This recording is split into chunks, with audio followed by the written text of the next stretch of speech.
হরে কৃষ্ণ বন্ধুরা। তো প্রোগ্রাম সেরে বাড়ি ফিরছি, একদম বাড়ির রাস্তাতে চলে এলাম। কি প্রচণ্ড রোদ বেরিয়েছে, মানে রোদ্দুরের দিকে তাকানো যাচ্ছে না আমার অবস্থা।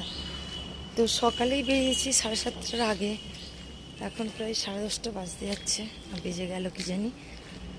তো ওখান থেকে আমাকে টোটোই করে দিয়ে গেল, টোটোই করে এলাম বাস থেকে ট্রেন থেকে আবার টোটোটা একদম বাড়ির কাছেই এলো, যদিও এই বাড়ির রাস্তাটা দিয়ে হাঁটছি সামনেটা।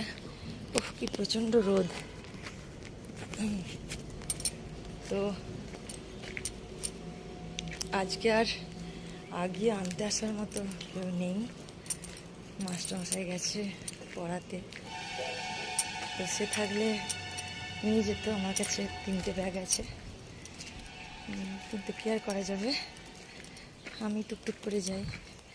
তো সব থেকে বেশি প্রবলেম হয় যেটা, এই ভারী ব্যাগপত্র নিয়ে 3তলায় ওঠা, এটা সব থেকে চাপের। এত দূর রাস্তা চলে এলাম, যতটা না চাপের 3তলায় উঠতে আরও বেশি চাপের, এটাই আর কি মুশকিল। তো এই যে বিষয়, ভিডিওটা বড় করব না, রিলের মধ্যেই রেখে দিতে চাই। তো বাড়ি ঢুকছি। সকলকে হরে কৃষ্ণ, রাধে রাধে, জয় রাধে।